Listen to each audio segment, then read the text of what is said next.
Hi everyone, welcome back to my channel. I hope you are all doing well. Oh my gosh, guys, most of you will have already seen this machine doing the rounds on YouTube. Now, this was sent to me by Resiners just a couple of weeks ago. It's taken me that long to get around to using it. But yeah, it's an exciting machine. It is a vacuum chamber to get bubbles out of your resin. Now, here's the thing. I will say what a lot of people have already said to me after I shared it on my community page. Vacuum chambers are not new. They're not a new invention. They've been around many years. The only difference I can see with this one is that it is a tabletop small craft space digital vacuum chamber. All of the other ones that I've seen other people use, I know a lot of wood turners, woodworkers, especially Wendy at Toonfish Crafts, they have vacuum chambers. They also have pressure pots. Pressure pots are different to vacuum chambers. But yes, as far as I can see, this is that kind of convenient tabletop desktop machine. So we are going to open it together. I'm going to have a go. I want to make a sphere. If you've been with me a while, you'll know they make me nervous. I've never made a sphere, and I have the molds now, so we're gonna open it, we're gonna have a play, and yeah, we'll check it out. First thing you see on the box is a visual diagram of what the buttons represent. It's quite a straightforward machine. For me, I'm always scared with new tech. I have watched one or two videos on YouTube from people who have received the machine. It's been so helpful for me to watch others use it because I am a visual learner. The kit does come with some mixing cups, and it also comes with a plug. This is not a UK standard plug, so you will need a travel adapter. It's got a pin that I've never seen before. I did have to buy a global travel adapter for this to fit. It didn't fit my standard adapter, so I don't know what I had or where I was planning on going with that. The pot itself is solid plastic. It comes with like a silicone rubber base. I guess that prevents it from moving too much or moving around, and the lid simply sits on top. That is pretty much it. There's a mode button, a power button, and a pause button if you need to stop it. There is a valve at the back that allows the air out after you've done your vacuuming, and it must be closed before you press the power on. And then there's a power hole at the top, and it's pretty straightforward for someone who doesn't like tech. I found it really easy to use. The resin I am using is Vista Ocean. Now, because I want to make a sphere, I'm actually making 3 spheres here. I'm going to do a little bit of an experiment with how different it is if it goes through the machine once, twice, or 5 times. I've put a lot of bubbles deliberately into this resin. Now, I get bubbles anyway, but I decided to pour from cup to cup to cup to cup to reintroduce as many bubbles as I possibly could to just really see how the machine is going to handle that. Now, the instructions, do say not to put too much resin in. So I did make quite a lot of resin, but then I split it up into smaller portions, and I made sure that the valve on the machine was closed. I placed the lid on and I pressed start. It really is as simple as that. Now, the first thing I noticed, I've sped this very much up because it's over a 5-minute period and you don't want to sit through that in real time. But the first thing I noticed were all of the bubbles being sucked up from the bottom of the cup. But the second thing I noticed was that my cup didn't jump around and bounce around. It didn't like slide in there, and I don't know if that's a good thing or a bad thing, but again, it's very different to what I've seen. And my resin also didn't climb high up in the cup. So again, I'm using a real thin, watery, deep pour 48-hour cure resin. So it might be that it's just so thin, it didn't need to bubble up to the extreme. So I felt quite confident at this point that I was definitely not going to get any overspill whatsoever. This is what it's looking like after I've opened the valve. So I actually opened the valve quite slowly to allow that air to release. I watched a video by Daniel Cooper, so he also has this machine, and he did a very, very thorough video recently, a breakdown of pretty much everything you could ever possibly need to know. and he said to open that valve really slowly.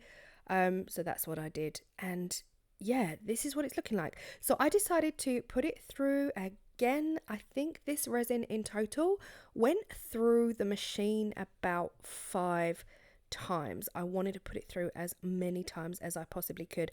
I've got a huge long work time with this resin because it's so thin. It is a deep pour, but still on attempt number 2 we are still getting quite a few bubbles being sucked up from the bottom. And there you see, I've just opened the valve again and it sinks back down. So for me, as somebody who is a complete tech phobe, I found this machine really easy to use. I did end up putting it back through on a 3rd round because after round 2 I could still see bubbles in the surface. Now, generally when I use resin, I just leave it sitting there for 10 minutes before I pour. And I guess it's a similar sort of thing. I just put it through the machine 3 times.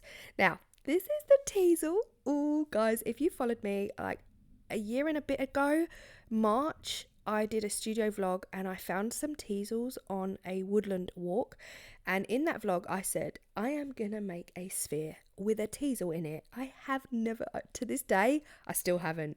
So I spray painted the teasel gold. A year and 3 months ago, I spray painted this teasel gold because that was my plan. Guys, look at this. This is insane.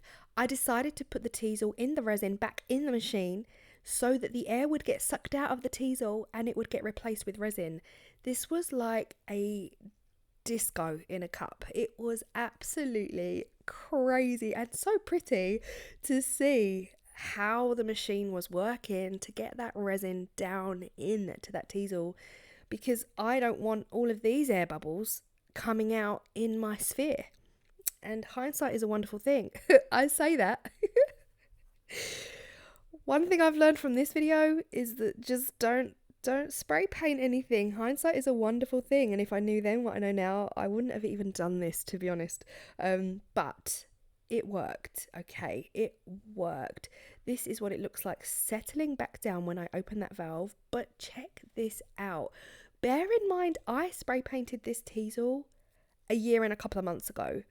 I was not expecting that resin to reactivate the spray paint. Like, what? Who knew that was a thing? I guess it's a chemical reaction with the metallics and all of that jazz. But what I really should have done at this point was get a fresh teasel. A teasel that has not been spray painted, and put that in my sphere. Now, I am pouring my resin into the sphere down a lollipop stick to avoid introducing more air into the sphere. Now, that lollipop stick is actually already covered in cured resin. It's not wood. So I was thinking that's actually going to work really nicely. It's not going to pick up air from the wood. And yeah, that's what I did. I squished my teasel inside this large sphere mould. All of the details for the sphere molds and everything else will be down below. Now, this resin here is the resin that had some of that gold spray paint left over. Like I say, guys, I learned a lot. I learned a lot from my own errors in this video. I decided at this point, the resin doesn't bubble up like I've seen in other videos, so I wasn't concerned about putting my mold in. So I used my silicone cake tin. Now, I don't bake. I use these only for resin spills.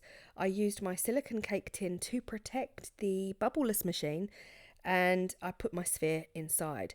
What I then did was mix up another batch of resin. I filled this cup all the way to 600. This is not recommended at all, but I thought, well, it doesn't froth up that much, so I'm going to try it. I'm just going to test it out and see if I can make more resin at the same time. Sadly, what I did do was use the same cup. I used the same cup that had the gold flakes of that spray paint residue to fill up the sphere with the teasel and fill up another little sphere. mistake number 2. What I then did do, on the left, you can see I made a fresh cup, clean cup, fresh resin, clean resin into a medium size sphere. So we're just gonna compare them all and see how it all goes. So first things first, this sphere that I am demolding now, this resin has been through the machine 4 times, 4 full times. But it does have residue from the gold spray paint that was left in the cup. Such a shame. You know, this is all a lesson for me. Now, I could have just gone back to the drawing board and made a video that made everything look perfect, but you know me, I'm not about that life. I am not. And plus, this is a 48-hour cure. Who's got time? Nobody. This teasel, now listen. There is something very, very magical about this. Like, it looks very, very fairy garden, ethereal, woodland, gorgeous. But look at the state of it. That spray paint has just really immersed itself throughout, and it's not altogether a complete and total disaster. It's still pretty in its own way. So this one here on the right, the little medium one, that went through 4 times also, but it was made in the same cup as the spray paint residue. Now, this one I am about to demold. This was a fresh cup, fresh resin put through the machine twice. Just twice. And look at this. There are no bubbles inside the resin. There are bubbles clinging to the side of the silicone mold. How would we deal with that? Maybe put it through the machine a 3rd time. Maybe use a heat mat to help those clingy bubbles rise to the surface. But the difference is clear. The difference is absolutely stark. So this is a close-up of the one that just went through twice. This little one on the left went through 4 times, but that spray paint, it's still in there because I used the same cup. So like I said, hindsight is a wonderful thing. I think it was still a worthy experiment. They are giving me Labyrinth vibes. Still, I'm not going to lie. They are giving me a David Bowie Labyrinth. You remind me of the bee. What bee? The bee with the power. Anyway, back to this one. I don't hate it, guys. The machine itself, I would say, did a great job with what I gave it to do. It probably couldn't really handle the teasel being in there with the machine, but I still think for what it is, I think I got about 5 bubbles, visible bubbles in that. But this right here, this is exactly what I needed to show you. The one on the right went through twice, the one on the left went through 4 times, but it's got debris. So as it stands, I mean, it did the job. Remembering that a pressure pot is different to a vacuum chamber. A vacuum chamber sucks all of the air out. A pressure pot basically puts air into the machine and compresses the bubbles to a state that is not visible to the human eye. So there are a difference in the machines. All of the wood turners I know use pressure pots to cure their resin in overnight.